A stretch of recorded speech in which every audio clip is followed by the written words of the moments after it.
तो आपने हमारी ये छोटी सी रिपोर्ट देखी। अब हम वार पलटवार के बाद कार्यक्रम की शुरुआत यहां से करते हैं। आज मैं बक्सर में मौजूद हूं। बक्सर के लोग क्या कहेंगे, उनके मुद्दे क्या हैं, किस पर वो इस बार भरोसा करने वाले हैं, इन तमाम पहलुओं की चर्चा होगी। मेरे साथ जो मेहमान यहां मंच पर मौजूद हैं उनसे मैं आपका परिचय करवा दूं।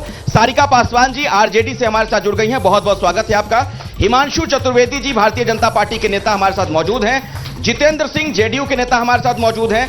और जो मैंने आपको कहा था कि एक यहां पर उम्मीदवार आनंद मिश्रा लड़ रहे हैं निर्दलीय, उनके आप प्रवक्ता हैं। क्या नाम है आपका? अजय मिश्रा। ठीक है अजय जी, आपके पास भी मैं आऊंगा। लेकिन सबसे पहला मेरा सवाल यह है कि यहां जो लड़ाई देखने को मिल रही है बक्सर में, उसमें आप लोग कहां हैं?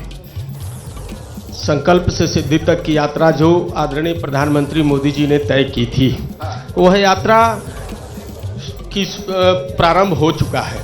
और उस यात्रा की कड़ी में नहीं, सवाल सर मैंने इसलिए पूछा क्योंकि अश्विनी चौबे जी अब है नहीं, आपके ऐसे नेता जो यहां पर लंबे वक्त तक रहे सांसद। नहीं, अश्विनी चौबे जी है नहीं, अभी हैं। अरे लड़ तो नहीं रहे ना भाई? लड़ नहीं रहे हैं, अभी हैं और उनका आशीर्वाद हम लोगों के साथ है। एक हम भारतीय जनता पार्टी का नेतृत्व हमेशा परिवर्तनशील रहता है और आने वाली पीढ़ी को, युवा को नेतृत्व मिलता है। जैसे उस नेतृत्व में मैं भी हूँ। आज एबीपी जैसे नेशनल चैनल के डिबेट पे मैं आपके साथ सम्मिलित हूँ। तो यह भारतीय जनता पार्टी के कार्यकर्ता और उसके आदर्श की देन है कि मैं आपके साथ भी डिबेट पे खड़ा हूँ। दूसरी बात मैं ये कहना चाहता हूँ कि जो यात्रा भारतीय जनता पार्टी ने शुरुआत किया था, वह गरीब, किसान, मजदूर और महिला की यात्रा के साथ आज भारतीय जनता पार्टी के वोटर, गरीब, किसान, मजदूर और युवा आज हम लोगों के साथ। 4 नाम ले रहे हैं, आप लोग तो कहती हैं कि उसी के विरोधी हैं, उसी के खिलाफ रहते हैं। देखिए, झूठ और फरेब की जो यात्रा भारतीय जनता पार्टी ने शुरू की थी वो 2024 में 4 जून को समाप्त हो रही है और सत्ता परिवर्तन होगा, लोकतंत्र बहाल होगा, संविधान की जीत होगी और संविधान में दिए गए अधिकारों के हिसाब से न्याय होगा। उन तमाम फिरका परस्त लोग, भ्रष्टाचारियों को जो अपने पार्टी में सम्मिलित करते हैं, जो माता और बहनों को मणिपुर से लेकर के पूरे भारतवर्ष में जिस तरीके इन्होंने बेइज्जत किया और पूरे देश को शर्मसार किया है, भारत को शर्मसार किया है, जिस दल ने भाजपा की जो कहते हैं कि लुटने वाली है। लेकिन चूंकि आपने लॉ एंड ऑर्डर की बात कह दी है, इसलिए मुझे सवाल ध्यान में आ गया। पटना में जो अभी घटना घटी कॉलेज के अंदर, जिस तरीके से एक छात्र की हत्या की घटना हुई है, उसको जातीय संघर्ष का नाम दिया जा रहा है। कहा जा रहा है कि यह चीज अभी तो शुरुआत है, पता नहीं आगे जाकर क्या होगा।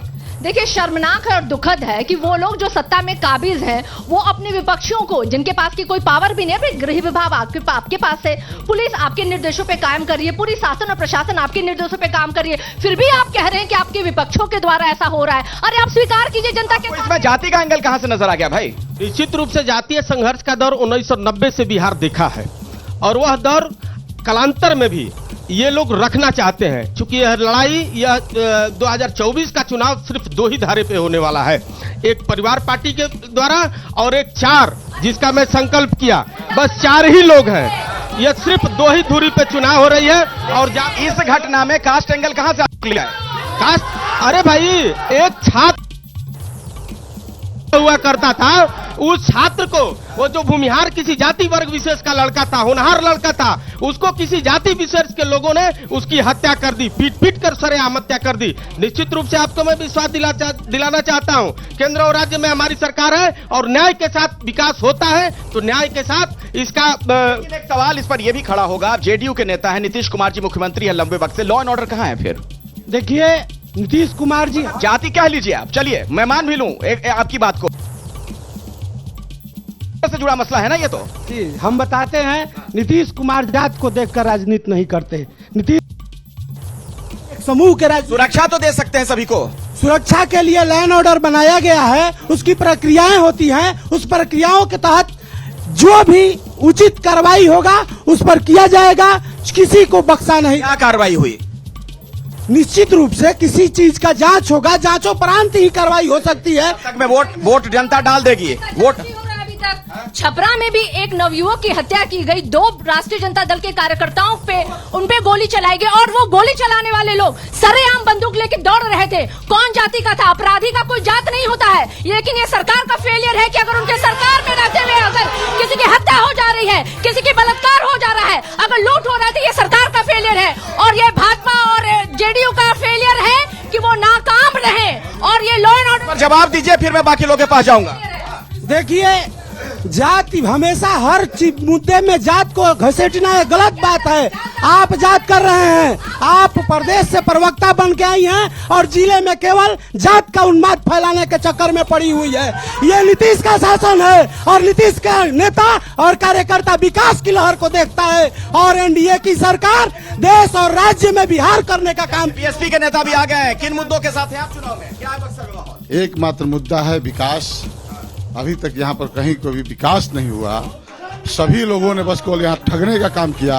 कौन विकास कर सकता है? इंडिया गठबंधन के लोग कर सकते हैं ना, इंडिया गठबंधन और इंडिया गठबंधन इन्हीं पर कहाँ आप लोग रहते हैं भाई? इससे भी बाहर निकलिए ना इंडिया यहाँ कुछ किया ना इंडिया कुछ किया, तो फिर उससे भी बाहर निकलिए। यहाँ पर 30 सालों तक एक ही लोगों का शासन रहा। 5 साल आरजेडी भी रहा और 25 साल बीजेपी रही। ये बताइए कि आज तक न एक हॉस्पिटल यहाँ मिला, न आज तक कोई यूनिवर्सिटी यहाँ मिला। आखिर किस बात की बात होती है? क्यों बक्सर को ना हॉस्पिटल मिला ना अस्पताल मिला? बक्सर में ना हॉस्पिटल मिला ना। देखिए, बक्सर डुमरांव में मेडिकल कॉलेज का कार्य प्रारंभ हो चुका है। बक्सर में 2 इंजीनियरिंग कॉलेज, पॉलिटिकल कॉलेज और इसके साथ साथ चतुर्भुज सड़क योजना। उसका क्रेडिट डुमरांव विधायक को ले लीजिए, सब क्रेडिट आप ही लोग लीजिएगा। जो काम किया है उसके बारे में भी कुछ कहिएगा। किसने किया काम? डुमरांव का जो मेडिकल कॉलेज है उसका क्रेडिट डुमरांव विधायक को जाता है, जिन्होंने उसके लिए काम किया। लड़के ले आया वो आदमी।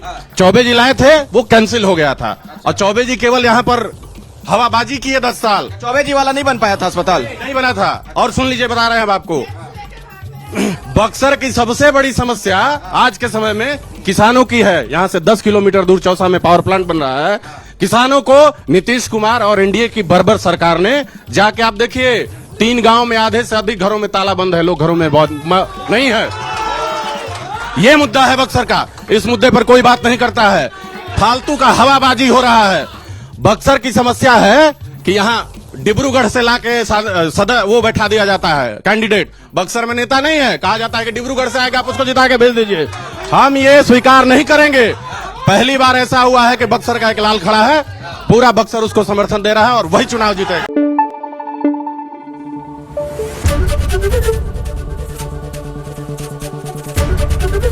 एबीपी न्यूज आपको रखे आगे।